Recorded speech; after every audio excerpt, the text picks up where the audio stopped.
आमच्या पाठीत खंजीर खुपसलं त्यांना येणाऱ्या निवडणुकीत मदत करणार नाही असं आमदार सतेज पाटील यांनी जवाहरनगरमधील जाहीर सभेत स्पष्ट केलं। परिवर्तन अभियानाच्या समारोपावेळी ते बोलत होते। भाजपाच्या भोंगाळ कारभाराविरोधात 1 ते 14 जानेवारी या कालावधीत कोल्हापूर दक्षिण विधानसभा मतदारसंघात युवक काँग्रेसच्या वतीने परिवर्तन अभियान राबवण्यात आलं। जाहीर सभेने जवाहरनगरमध्ये या परिवर्तन अभियानाची सांगता झाली। यावेळी आमदार सतेज पाटील, युवक काँग्रेसचे प्रदेशाध्यक्ष सत्यजित तांबे, लातूर जिल्हा परिषद सदस्य धीरज देशमुख, सोशल वेलफेअरच्या अध्यक्षा सौ प्रतिमा सतेज पाटील यांची प्रमुख उपस्थिती होती। यावेळी बोलताना सतेज पाटील यांनी प्रत्येक क्षेत्रात फेल गेलेलं सरकार अशा शब्दात भाजपाच्या कारभारावर टीका केली। लोकसभा निवडणुकीच्या अनुषंगाने बोलताना घात करणाऱ्यांना साथ द्यायची नाही हे आता ठरलं असल्याचं सांगितलं। लोकसभा निवडणुका जवळ यायला लागल्या। मागच्या वेळी आम्ही काही निर्णय घेतला, सगळ्यांनी आम्हाला सांगितलं, पक्षाचा दबाव होता, सगळ्या गोष्टी आम्ही त्या ठिकाणी केला। आता निवडणुका आल्या की लोक आता घरी येतो म्हणून लागलेत आमच्याकडे।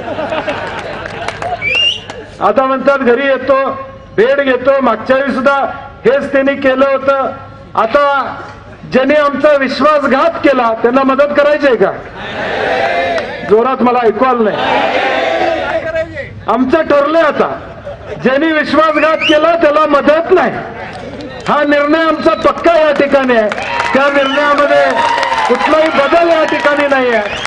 कोण काय म्हणते, कशी दिशा येते मला माहित नाही, परंतु निश्चितपणे ज्यांनी पाठीत खंजीर खुपसला, ज्यांनी खऱ्या अर्थानं काँग्रेस संपवायसाठी या ठिकाणी या जिल्ह्यामध्ये काम केलं, त्याला काँग्रेसची मदत या ठिकाणी होणार नाही। आमचे कार्यकर्ते कोण करतील असं या ठिकाणी वाटत नाही। युवक काँग्रेसचे प्रदेशाध्यक्ष सत्यजित तांबे यांनी केंद्र आणि राज्यातील भाजप सरकारच्या कारभाराचा पंचनामा करतानाच पालकमंत्री चंद्रकांत पाटील यांच्यावरही जोरदार टीकास्त्र सोडलं।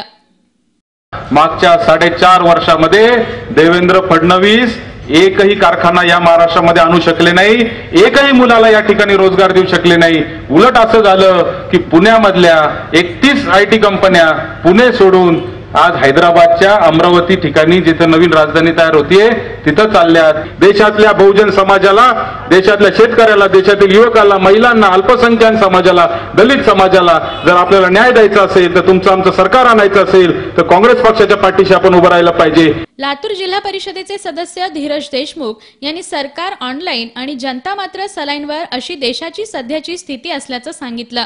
लोकांसाठी काम करणारा मुख्यमंत्री आणि निधी खेचून आणणारा मंत्री हवा असेल तर काँग्रेसला साथ द्या। यावेळी उपमहापौर भूपाल शेटे यांनी आमदार सतेज पाटील यांच्या मंत्रिपदाच्या काळात कोल्हापूर शहरासाठी 1200 कोटींचा भरघोस निधी मिळाला होता आणि आता पालकमंत्री चंद्रकांत पाटील यांनी गेल्या 4.5 वर्षात 2,59 लाख रुपयांचा निधी दिल्याचं सांगितलं। पालकमंत्र्यांनी महानगरपालिकेत किती निधी दिला हे बिंदू चौकात येऊन जाहीर करावं असं खुलं आवाहन उपमहापौर शेटे यांनी दिलं। यावेळी युवक काँग्रेसचे दीपक थोरात, बयाजी शेळके, किशोरी पसारे, नगरसेवक तौफिक मुलानी, कल्याणी मानगावकर, किरण पाटील यांनीही मनोगत व्यक्त केली। परिवर्तन अभियानात सहभागी झालेल्या कार्यकर्त्यांचा यावेळी आमदार सतेज पाटील, प्रदेशाध्यक्ष सत्यजित तांबे, लातूर जिल्हा परिषदेचे सदस्य धीरज देशमुख यांच्या हस्ते सत्कार करण्यात आला। कार्यक्रमाला काँग्रेसचे कोल्हापूर जिल्हा प्रभारी जयदीप शिंदे, गटनेता शारंगधर देशमुख, माजी उपमहापौर हरिदास सोनवणे, नगरसेवक संजय मोहिते, राहुल माने, माजी नगरसेवक सचिन चव्हाण, दुर्वास कदम, दयानंद कांबळे यांच्यासह विविध क्षेत्रातील मान्यवर, विविध समाजाचे नेते यांच्यासह काँग्रेसचे कार्यकर्ते मोठ्या संख्येने उपस्थित होते।